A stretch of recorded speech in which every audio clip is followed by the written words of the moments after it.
Today I'm going to be doing a detailed installation and review of an instrument cluster for Tesla Model 3 and Model Y with a front blind spot camera.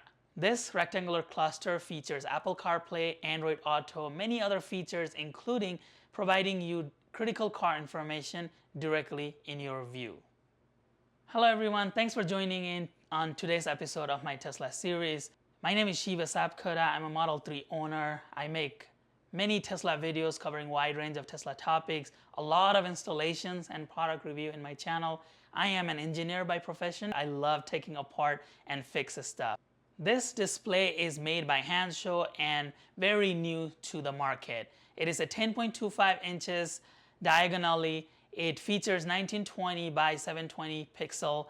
The intention of today's video is to show you all how to install this display and then also take you on a quick ride, show you from the driver's perspective and cover some of the main features. But I will be making many follow-up videos in the future covering any questions that you might have, as well as going in more in depth on how to change the wallpaper, how to do software update, and so much more in the future. So if you have any questions as you are watching my video today, please drop those in the comment section below and I will address them through a near future video on this display. As you are aware, these videos take a long time to make, resources, time, energy. So I would really appreciate if you could support my channel, help me grow by liking this video, subscribe, turn the notification, comment below, as well as share my videos with your friends and families. It really means a lot to me and I really appreciate the support. Please engage with my video in any ways you can. To begin the installation, take a pry tool and start prying off the side panel. These panels are held by 4 clips and they come right out. Now remove the top side clips with same pry tool. Follow the same protocol on the other side. On the passenger side, you also need to remove the short door panel as well to route some of the cables later on. Now remove the dash panel by simply pulling up on it. Be gentle with this and it will come right out. To prevent screen error messages, I recommend you turn off the display. However, the screen tends to turn back on if you open the doors or press on the brakes, so you need to remove the negative terminal of the battery. To do so, first open all the doors you will need for the installation since the doors won't open after you disconnect the battery. Open the front, remove the HVAC panel by gently pulling on it and use a 10mm socket to loosen the negative battery terminal. At this point, if you are not going to install the front camera, skip over to the passenger side Footwell panel removal demo. If you are installing the front camera, please follow along. Remove the HVAC panel by gently pulling on it. It is held by those white clips. Pull up the front latch panel, take it out, and remove the front cable. Remove the front panel screws using 10mm socket. There are 7 screws, including the ones under the clips that are in the front. Remove the front panel by just gently pulling on the edges. Make your way around by starting on one edge of the car and go towards the other end. Take a fishing wire, not provided in my packaging, and push it through the rubber piece under the front bumper. Connect the camera cable to the fishing wire using electrical tape. Install the camera by using the double-sided tape. You can also use the screws that came with the system to secure the camera. Now pull the fishing tape to route the camera cable. Take the camera extension cable, doesn't matter the side because they are both the same, and connect it to the camera cable we just fished. Use the electrical tape to fix the connection. Route the cable towards the front. Hopefully your car has a rubber plug here that you can just cut a small hole to pass this cable. Mine has metal. Tesla didn't finish mine properly. So I'm going to route mine through a different opening towards the right. I had to do the exact same thing for my power front install earlier in the year. Now reach in the passenger footwell and unclip these connectors using a pry tool. Disconnect the light and speaker cable. First, pull the camera cable through the hole.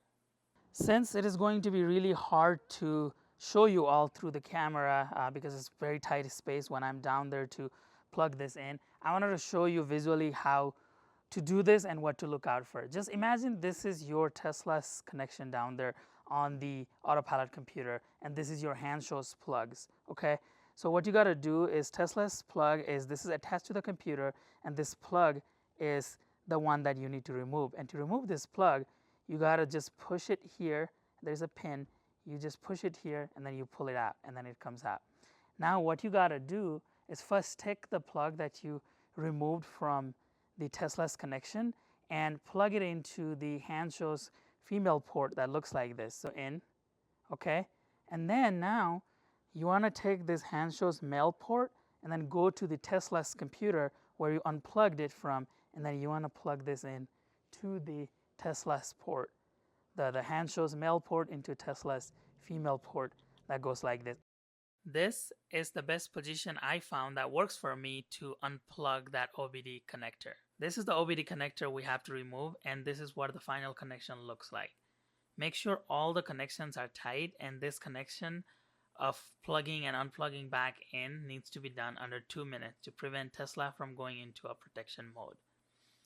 Now route the cables through the side panel. Make sure to include the camera cable if you are installing one. Pull the cable through this wire and lay them on the dash. Now install the GPS module by simply removing the 3M tape and inserting it to the opening here. Gently press on it to make sure it is secured. Now grab the dash panel with the wood trim facing you. Start counting the holes that you see on the dash panel. Keep in mind there are 7 non-see-through holes in the beginning. We don't want to count those. Start counting where you see an actual see-through hole. Count to 20 from that first see-through hole, and to make things easier, I put this painter's tape and I put the first one on hole 20. And then second one on hole 22, 23, 24, and then skip over to 27 and 28. So align all of those holes according to the number as shown in the screen here. Now feed the cables through 22, 23, 24, 27, and 28, exactly how they are connected to the display, and remove the painting tapes. Now remove the 3M tape from the display and slide the display legs through the holes and align it perfectly. Now flip over the panel and insert the mounting bracket through those holes and align it perfectly so that you can put the screws to secure the display.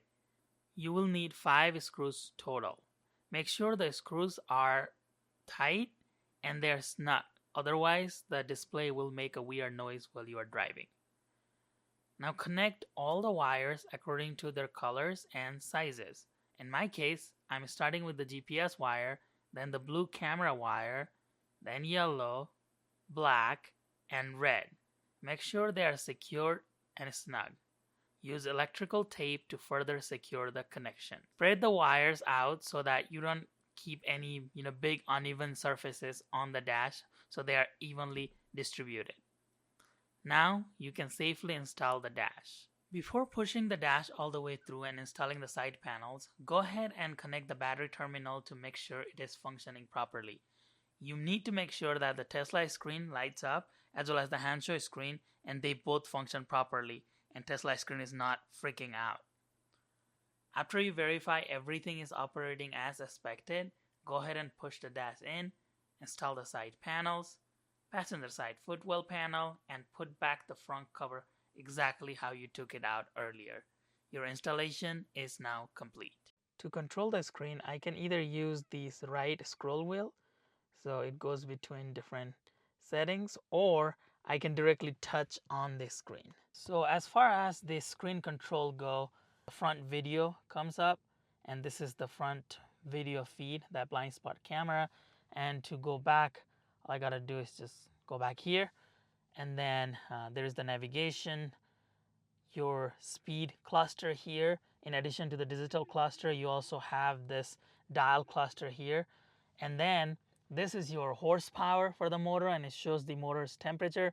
I don't know if this is useful, but if you slide up, you can get an analog clock here, and then the tire pressure, but it's 4.9. I'm assuming this means 49 psi, but it shows here. I don't know if this would be useful at all, but this is also where it will show the autopilot warning, and we'll show that a little bit when I'm driving. Here's your main speed. This ready, whenever you are in drive, it seems to turn green. I don't know what that means. Your lights here, the seat belt, and then any other warnings, it will pop up right here. Your park, reverse, neutral drive, all the drive commands. Here's your battery percentage. I really like how it shows battery percentage here as well as the mile remaining here. So you get both in the Tesla screen, you don't get that. And then the range is also shown here. And then your odometer is always shown here. And that's pretty much it. So in my case, as soon as I put my car into drive, my front camera turns on and here's the speed. And then it shows the tire pressure, and in a little bit the camera goes away, but I can also just press on the scroll wheel towards the left and then it exits. So here is the Apple CarPlay. There is all your native apps here, and you can scroll between, and then if you just go all the way here on different view, you have your map. You can just go home in your app, your music, and then your calendar notifications come here, and then you can also go through different apps here. It shows your battery, your signal, and time right here. So this is pretty neat. You can also change between different settings here, different views, and the neat thing about this is I can click on here, there's the map, and then if I go over here to my phone, and if I just put random address here, directions, and if I start the route, that screen was mimicking what I was doing. So whatever is in my phone is also here, so I can have my phone on a mount on the side and have that display in front of me.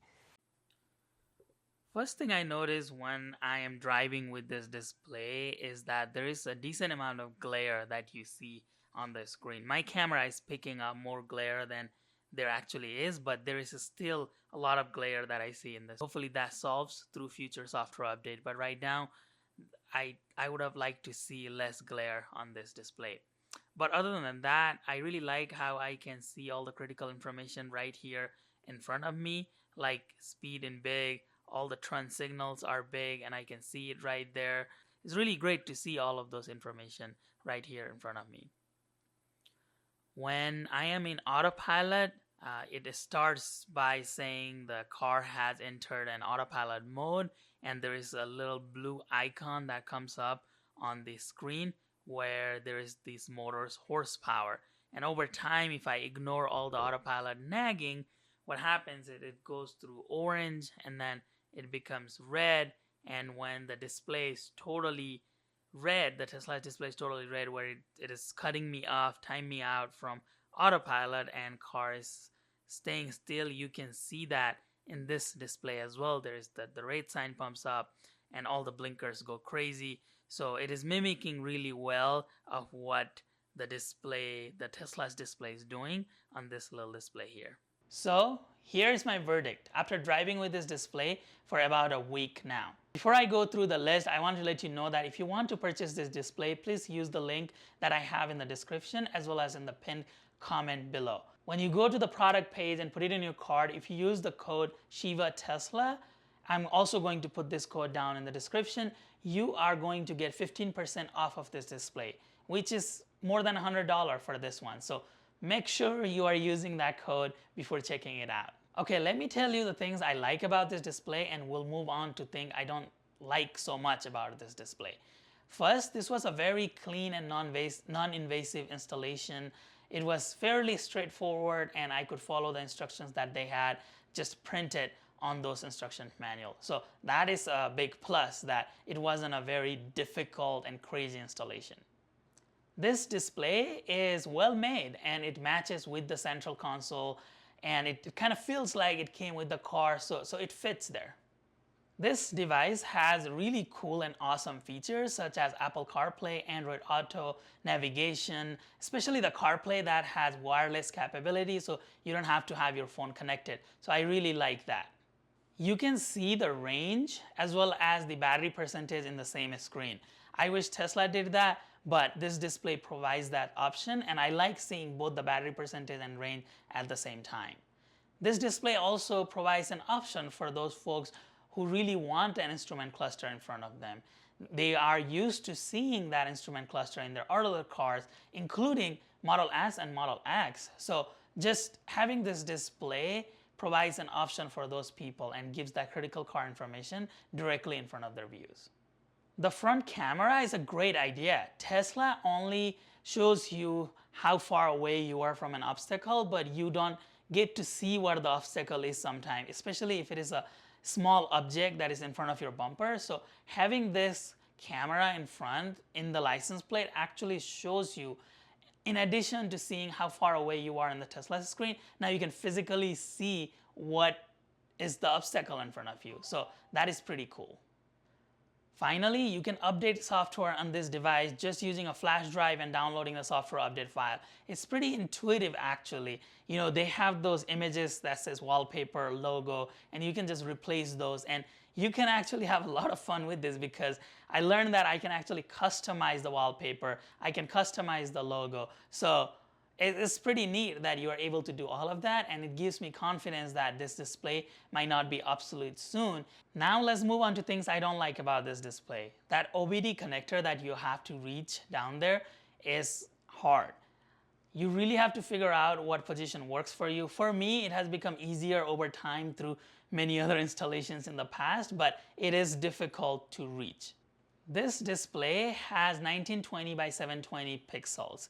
I was expecting for a size for more towards 4K display HD, but it's not that good in that sense that it's not 4K. I mean, it's decent, the graphics are really clear and it looks HD, but I was expecting this to be more towards the 4K range.